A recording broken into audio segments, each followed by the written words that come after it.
নমস্কাৰ মৰমৰ ছাত্ৰসকল বহুদিনৰ মূৰত তোমালোকক আজি লগ পাইছোঁ।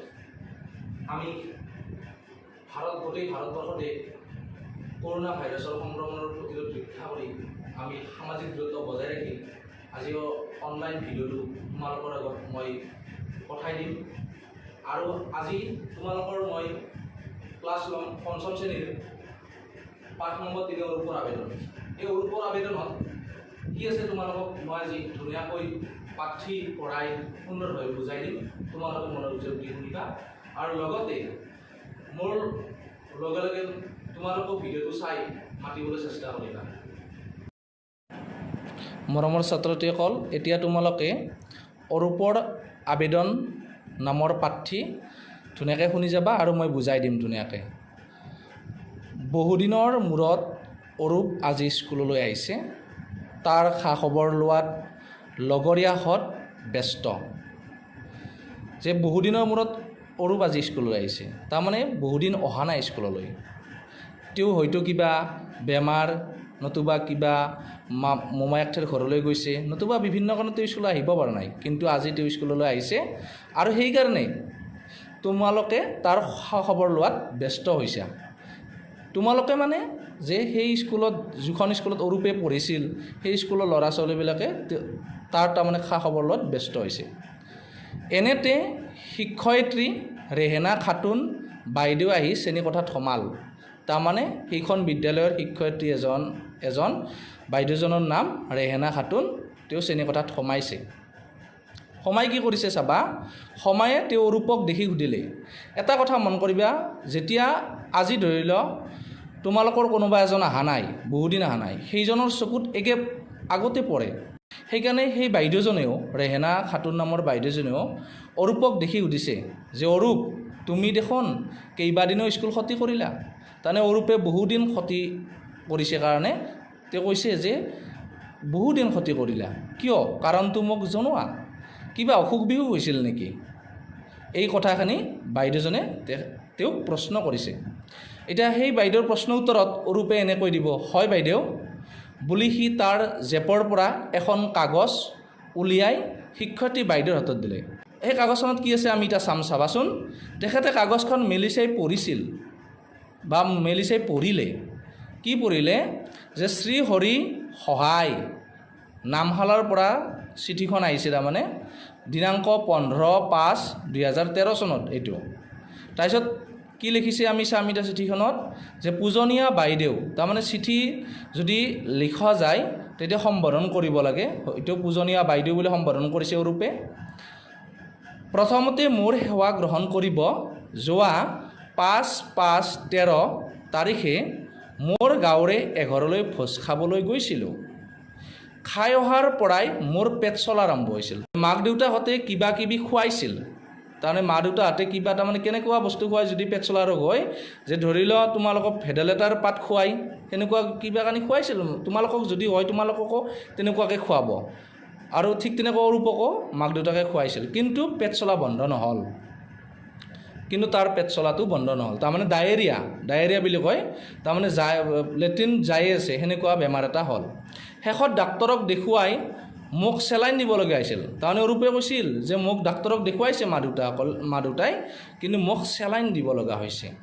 তাৰ পাছতো দুৰ্বল হৈ থকা বাবে এইকেইদিন স্কুললৈ আহিব পৰা নাছিলোঁ। সেইকাৰণে অৰূপে বহুত খাই দিছিল, হয়তো সেইকাৰণে আজি তাৰ পেট চলা ৰোগ হৈছিল। আৰু এনেকুৱা ৰোগ হ'লে তাৰমানে কি হয়, দুৰ্বল হৈ যায়। আৰু দুৰ্বল হ'লে তোমালোকে গমেই পাইছ, বিচনাৰ পৰা উঠিব নোৱাৰা, এনেকুৱা হ'ব তোমালোকৰ। এইকাৰণে স্কুললৈ সি আহিব পৰা নাছিল। এতিয়া সি অলপ ভাল পাইছে, এনেকৈ লিখিছে যে এতিয়া অলপ ভাল পাইছোঁ। এই 10 দিন স্কুলত উপস্থিত থাকিব নোৱাৰিলোঁ। এই 10 দিন অৰূপে উপস্থিত থাকিব নোৱাৰিলা। অনুগ্ৰহ কৰি উপস্থিত থকা দিনকেইটাৰ বাবে ছুটি মঞ্জুৰ কৰে যেন। তাৰমানে সি বাইদেউলৈ লিখিছে যে তাৰমানে অনুপস্থিত থকা দিনকেইটাত তাৰমানে তাক ছুটি কৰি দিব লাগে, অৰ্থাৎ ক্ষমা কৰি দিব লাগে। আৰু এই মহোদয়ৰ ওচৰত সৰল মিনতি। আৰু এনেকৈ সি মহোদয়ৰ ওচৰত তাৰমানে প্ৰাৰ্থনা খুজিছে বা ক্ষমা খুজিছে। আৰু তাৰপিছত শেষত লিখে চিঠিৰ শেষত, এটি আপোনাৰ একান্ত বাধ্য ছাত্ৰ, বা সি লিখিছে আপোনাৰ প্ৰিয় ছাত্ৰ অৰূপ হাজৰিকা, 5ম মান ক খ ৰোল নম্বৰ 7। পিছফালে উলিয়াই কি দিছে আৰু চাওঁ আমি অৰূপৰ আবেদনৰ পাঠিত যে চিঠিখন পঢ়ি শিক্ষয়িত্ৰী বাইদেৱে ক'লে, অৰূপ, তুমি লিখিতভাৱে জনোৱাৰ বাবে মই ভাল পাইছোঁ, কিন্তু এইখন তুমি মোলৈ দিয়া চিঠিহে হৈছে। স্কুলত অনুপস্থিত থাকিলে বা থাকিবলগীয়া হ'লে ছুটি মঞ্জুৰিৰ বাবে আবেদনহে কৰিব লাগে। তেনে বাইদেৱে চিঠিখন পঢ়ি পেলাই অৰূপক কৈছে এনেকৈ যে, অৰূপ, তুমি এইখন আবেদন হোৱা নাই, এইখন হৈছে চিঠি, মোলৈ দিয়া চিঠি, আৰু ছুটি মঞ্জুৰিৰ বাবে আবেদন কৰিব লাগে। প্ৰধান শিক্ষকলৈ আবেদন কৰিব লাগে। আৰু এই আবেদনখনক কি বুলি কয় জানানে? দৰখাস্ত বুলি কোৱা হয়। চিঠি আৰু আবেদন একে নহয়, মই তোমালোকক শিকাই দিছোঁ ৰ'বা। তাৰমানে চিঠি আৰু আবেদনখন কোনো ধৰণে একে নহয়, তাৰমানে একে নহয় বুলি কৈছে। চিঠি বেলেগ, আবেদন বেলেগ বেলেগ। আৰু তোমালোকে কেনেকৈ চিঠি লিখিব লাগে বা আবেদন লিখিব লাগে মই তোমালোকক শিকাই দিম। ভৱিষ্যতে তোমালোকে এনেধৰণেৰে আবেদন লিখিবা, আৰু মই যেনেকৈ আবেদনখন দিম ভৱিষ্যতে তোমালোকে এনেকৈ লিখি থাকিবা। আৰু তোমালোকক আজি মই বৰ্ডত আবেদন কেনেকৈ লিখিব লাগে ময়ো তোমালোকক দিম, আৰু সেইমতে তোমালোকে বিদ্যালয়ৰ প্ৰধান শিক্ষকক আবেদন কৰিবা বিদ্যালয় নাহিলে। তাৰপিছত কি কৈছে চাবা, এই বুলি ৰেহেনা বাইদেৱে বৰ্ডত এনেদৰে লিখি দিলে। বাইদেৱে লিখি দিলে, তাৰমানে ৰেহেনা বাইদেৱে, অৰূপহঁতৰ বিদ্যালয়ত থকা বাইদেউ ৰেহেনা বাইদেৱে আবেদনখন কেনেকৈ লিখিছে আমি চাওঁ আহা। নৱজ্যোতি আদৰ্শ প্ৰাথমিক বিদ্যালয়ৰ মাননীয় প্ৰধান শিক্ষক মহোদয়ৰ সমীপেষু। তাৰমানে চিঠি বা আবেদন কৰিছে। এইখন আবেদন কৰোঁতে কেনেকৈ লিখিছে বাইদেৱে চাবা, যে প্ৰথমতে সম্বোধন কৰিছে কালৈ, যে নৱজ্যোতি আদৰ্শ প্ৰাথমিক বিদ্যালয়ৰ মাননীয় প্ৰধান শিক্ষক মহোদয়লৈ আবেদন তাৰমানে সম্বোধন কৰিছে। আৰু ক'ৰ পৰা লিখিছে এতিয়া ক'ব, যে পঞ্চমমান শ্ৰেণী ক আখাৰ শ্ৰেণী শিক্ষয়িত্ৰী মহোদয়ৰ জৰিয়তে। তোমালোকৰ শ্ৰেণী শিক্ষয়িত্ৰী নিশ্চয় আছে, তোমালোকে শুনিছা যে শ্ৰেণী শিক্ষয়িত্ৰীক তাৰমানে জৰিয়তে তাৰমানে আবেদন লিখিব লাগে। আৰু বিষয়টো কি দিছে চাবা, ছুটি মঞ্জুৰিৰ আবেদন। আৰু বিষয়টো কৰিছে ছুটি তাৰমানে মঞ্জুৰ কৰি দিয়াৰ বাবে আবেদন। তাৰিখটো লিখিবা সৌ চাইডে। তাৰিখটো আবেদনৰ যেতিয়া চিঠিখন দিছিল 15/5/2013 চনতে, কিতাপখন যেতিয়া প্ৰকাশ হৈছিল সেই প্ৰকাশমতে তাৰিখটো আহিছে। আৰু যদি আমি আজি লিখোঁ, আজিৰ তাৰিখটো দিম, আজিৰ তাৰিখটো হয়তো আমি এনেকৈ দিম 6/7/2020 ইংৰাজী চন। তাৰপিছত চাবা কি দিছে, মহাশয় বুলি কাক সম্বোধন কৰিছে, আমাৰ বিদ্যালয়ৰ প্ৰধান শিক্ষক ছাৰক। বিনীত নিবেদন, এই যে পেট চলাৰ ৰোগত ভোগাৰ বাবে যোৱা 5/5/13 তাৰিখৰ পৰা 14/5/13 লৈ মই স্কুলত বা বিদ্যালয়ত উপস্থিত থাকিব পৰা নাছিলোঁ। তাৰমানে এইখন আবেদন লিখিলে। লিখাৰ পিছত আৰু কি লিখিছে চাবা, সেইকাৰণে এই আবেদনখনি সহানুভূতিৰে বিবেচনা কৰি উক্ত দিনকেইটাৰ ছুটি মঞ্জুৰ কৰিবলৈ দয়ালু মহোদয়ৰ ওচৰত প্ৰাৰ্থনা জনালোঁ। এইটো হৈছে অৰূপে লেখা হিচাপত দিছে বাইদেউ তাৰমানে। তাৰপিছত লাষ্টৰ শেষত লিখিছে যে আপোনাৰ একান্ত বাধ্য ছাত্ৰ অৰূপ হাজৰিকা, পঞ্চমমান ক আখা, ৰোল নং 7। আৰু এইখিনি যদি গোটেই কথাখিনি সঠিক বা সত্য, তেতিয়া অভিভাৱকৰ চহী কাষত লাগে। আমিও আবেদন লিখিলে তোমালোকে অভিভাৱকৰ চহী আনিবা। অভিভাৱক মানে মা দেউতাৰ কোনোবা এজনৰ চহী আনিবা। অভিভাৱকে লিখি দিব লাগিব যে অৰূপৰ পেট চলাটো সত্য, এনেকৈ লিখি দিছে। এনেকৈ লিখি দি দেউতাকে চহী কৰিছে, জগত হাজৰিকা। এনেকৈ অভিভাৱকে চহী কৰি 15/5/2013 এনেকৈ লিখি দিছে।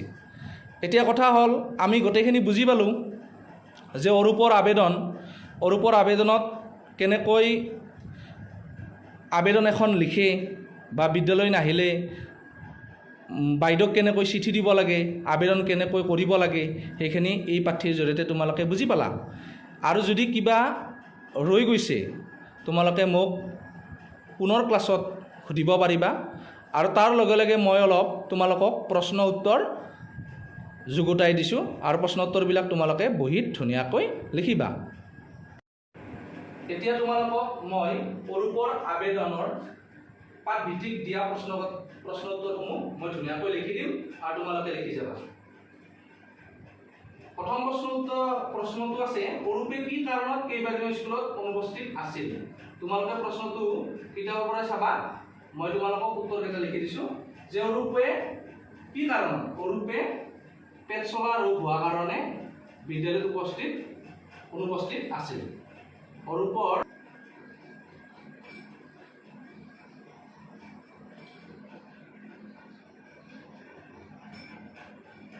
প্ৰশ্নটো উত্তৰটো লেখা লেখত গাড়ী দিম খ এবাৰ মই খ উত্তৰটো তোমালোকক কম খৰ প্ৰশ্নটো মই মাতি দিছোঁ চাবা অৰূপৰ পেট চলা ৰোগ কিয় হৈছিল অৰূপৰ পেট চলা ৰোগ কিয় হৈছিল খৰ প্ৰশ্নটো এইটো খ প্ৰশ্নটি মই উত্তৰটো লিখি দিছোঁ যে অৰূপৰ পেট চলা ৰোগ এই কাৰণে হৈছিল গাঁৱৰ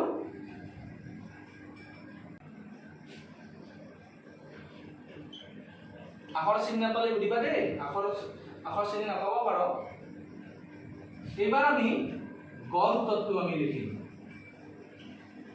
গড় প্ৰশ্নটো কি কৈছে যে অৰূপে দিয়া চিঠিখন পঢ়ি শিক্ষয়িত্ৰীগৰাকী কি কৈছিল যে অৰূপে দিয়া চিঠিখন পঢ়ি শিক্ষয়িত্ৰী ৰেহেনা বাইদেৱে কৈছিল যে এইখন মোলৈ দিয়া চিঠিহে এইখন আবেদন হোৱা নাই এনেকৈ কৈছিল তোমালোকে লিখি যোৱা এতিয়া ইয়াত উত্তৰটো দীঘল হ'ব এইকাৰণে মই তোমালোকক কৈছোঁ যে অৰূপে দিয়া চিঠিখন পঢ়ি ৰেহেনা বাইদেৱে কৈছিল যে এইখন মোলৈ দিয়া চিঠিহে এইখন আবেদন নহয় এই বুলি উত্তৰটো এনেকৈ লেখা ঘ নম্বৰ উত্তৰ কি দিছে চাবা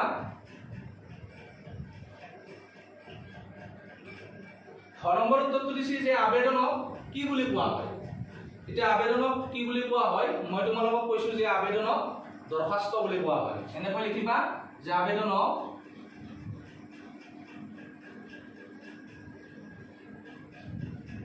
দৰখাস্ত বুলি কোৱা হয় মৰমৰ ছাত্ৰ-ছাত্ৰীসকল আমি নেক্সট ক্লাছত অৰ্থাৎ আমি যেতিয়া আৰু ভাষাৰ ক্লাছ ল'ম তেতিয়া তোমালোকক মই গোটেইখিনি প্ৰশ্নৰ উত্তৰ যোগতে আনিম আৰু তোমালোকে মই যেনেকৈ দিছোঁ তোমালোকে সেনেকৈ মোক ঘৰত লিখি পেলাই দেখুৱাবা ধন্যবাদ